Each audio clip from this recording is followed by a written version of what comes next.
حبايب قلب الامارات، يا رب تكونوا بخير. هنعمل النهارده مع بعض وصفه حلوه جدا من التفريزات اللي احنا كنا عاملينها مع بعض قبل كده. احنا عملنا اكتر من وصفه بالتفريزات اللي احنا كنا عاملينها دي، تفريزات الفراخ. تعالوا نبدا نقول بسم الله الرحمن الرحيم، والسلام عليكم ورحمه الله وبركاته، ونشوف هنعمل ايه.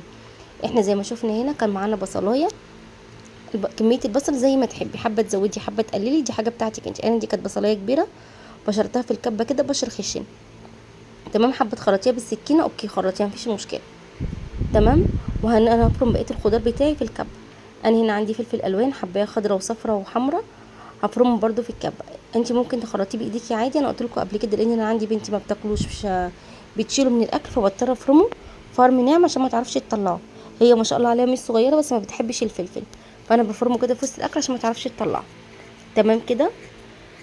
اللهم صل وسلم وبارك على سيدنا محمد. خلاص، فانا هنا قطعت الفلفل بتاعي، انا بشيل منه حته البيضه دي كلها لان حته البيضه دي بتعمل مراره، فبشيل منه حته البيضه دي كلها، واي حاجه شكلها مش عاجبني. تمام. ساعات بتبقى الفلفلايه مكان التلاجة فيها حته دبلانه، حته لونها غير فبشيلها. وهنا حطيت قرنين فلفل حار، حابه تزودي عن كده تمام، حابه ما تحطيش خالص برضو دي حاجه ترجع لك انت. الحار دوت او السبايسي عامه دي حاجه حسب ذوقك انت. هفرمه هنا فرم ناعم شويه، عشان هنا زي ما احنا ما قلنا انا بفرم فرم ناعم. انتي حابه تخشني شويه، حابه ان انتي تقطعيه بالسكينه، هو يكون افضل بصراحه بالسكينه، بس انا ايه بفرمه بالكبه. تمام كده. وهنكمل بقيه الوصفات بتاعتنا. نخلي بالنا ان انا حطيت مع البصل في الاول فصين توم. تمام يا حبايبي، بقينا في الاول فرمت البصل وحطيت معاهم فصين توم. هنا ده الجزر اللي انا كنت حاطاه في الفريزر، وده فايده بقى التفريزات. انا ما كانش عندي جزر مبشور ولا كان عندي بصل، قصدي جزر فريش، فجبت اللي انا كنت حاطاه في الفريزر ده وشطفته الاول عشان نزل من عليه التلج، وقعدت اضغط عليه كده ضغطه واشيل ايد، ضغطه واشيل ايدي بالكبه لغايه لما جرشته كده جرش خشن. يعني ايه؟ يعني خليته عامل زي المبشور شويه. انت لو عندك جزر ابشري جزرايه. تمام يا حبايبي. انا مش هعرف اقطعه مكعبات لان انا كنت عاملاه مقطعه دواير كده وحاطاه في الفريزر، فمش عارفه اقطعه مكعبات. وعشان اقطعه لازم استنى لما يفك، وده ما ينفعش ان انا اطلع الخضار من الفريزر واسيبه لما يفك، هيطلع الماء كلها اللي فيه، مش هيكون احسن حاجه.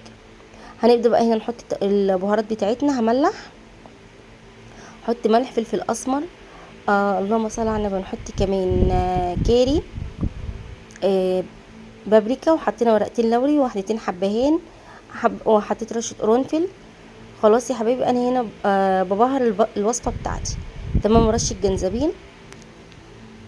احنا عارفين ان احنا كنا التفريزات اللي احنا كنا عاملينها مع بعض دي كانت تفريزات فراخ. لو حابين الفيديو انا هسيب لكم لينك التفريزات في اول تعليق مثبت ان شاء الله، عشان لو حد حابب يرجع للتفريزات بتاعتنا. دول هنا كانوا 4 دبابيس زي ما احنا شايفين. انا هنا خدتهم طلعتهم من الفريزر شطفتهم وحطيتهم بالخضار والحاجه اللي عليه، مش هيجرى اي حاجه، وشرايح الليمون. تمام كده.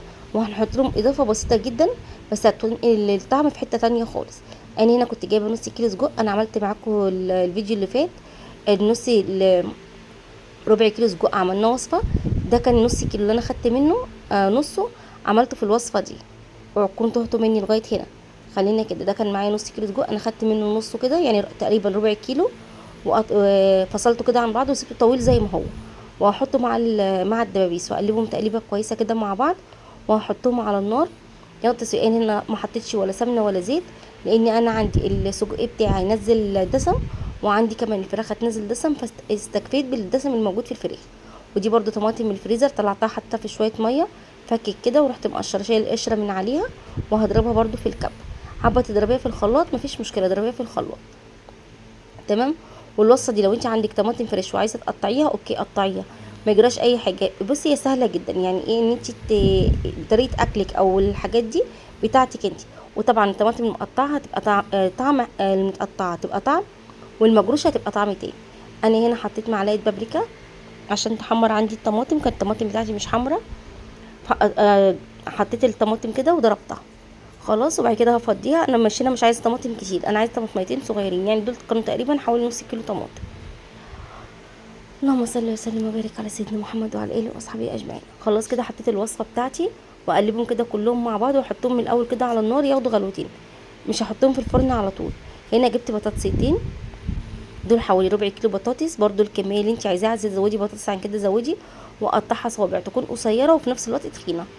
تمام كده زي ما احنا شايفين كده بالسم كده. خلاص يا حبايبي. لو انا عندي البطاطسيه اللي بتبقى طويله دي هقطع البطاطسيه نصين، انا عايزه صوابع تكون تخينه وقصيره في نفس الوقت، ما تكونش الصوابع طويله. تمام. حمرت البطاطس بتاعتي وخلاص الصينيه بتاعتي خدت غلوتين على النار. هبدا احط البطاطس المحمره. انا حمرت البطاطس لغايه لما يبقى لونها ذهبي كده، مش عايزاها تبقى غامقه. بصوا زي ما احنا شايفين، بصوا تخن البطاطسيه عامل ازاي. يبقى هنا البطاطس بتاعتي تخينه شويه وحمرتها لغايه لما بقى لونها ذهبي. وهقلبها كلها على الصينيه بتاعتي زي ما احنا شايفين كده. بصوا يا حبايبي، انا هنا حطيت بهارات ليه؟ لان انا كان عندي السجق كميته قليله. فهنا انما لو عندي السجق كميته اكتر من كده ممكن اقلل البهارات بتاعتي، لان هاخد تتبيله البهار من السجق نفسه. تمام. تاني الوصفه دي قلت لكم الكلام ده قلت لكم الوصفه اللي فاتت. الكميات عندنا هي اللي بتحدد ايه نسبه البهار اللي احنا هنحطه. انا قلبت هنا كل المكونات على بعض وهبدا ارصهم رصه كويسه عشان ادخلهم الفرن. انا هنا خلاص هدخلها الفرن. تاخد تشرب كلها من قلب بعضها، المكونات كلها بتاعتي تشرب من بعض كويس قوي. وبعد كده هتاخد لون على الشوايه، وان شاء الله هنطلعها وهنشوفها مع بعض لما تطلع يبقى شكلها عامل ازاي. زي ما احنا شايفين كده رصتهم بالطريقه دي ودخلتهم الفرن. وده هنا كانت خلاص طلعت من الفرن كلها، شربت من قلب بعضها، البطاطس والسجق والفراخ كله شرب من بعض. كل حاجه نزلت نكهتها في قلب الصوص الموجود في الصينيه. وبكده تكون كل النكهات شربت من بعض. وبكده نكون عملنا اكلتنا النهارده. بصوا هي الاكله تبان انها مكلفه بس هي مش مكلفه خالص. احنا 4 افراد، عملت لكل فرد مننا دبوس واحد. وعملت مع الدبوس دوت وحدتين 2 سجق. بقى كده كل واحد ليه دبوس وليه وحدتين سجق مع البطاطس مع الصوص اللي نزل من الصينيه. وعملت جنبهم زي ما هنشوف في اخر الفيديو رز بالشعريه وبتنجان مخلل. وكانت دي كده اكلتنا النهارده. يا رب تجربوها وتعجبكم، واشوف رايكم ان شاء الله في التعليقات، واسيبكم على خير والسلام عليكم ورحمه الله وبركاته. ما ننساش اللايك والشير والسبسكرايب للقناه عشان يوصل لنا كل جديد. باي باي.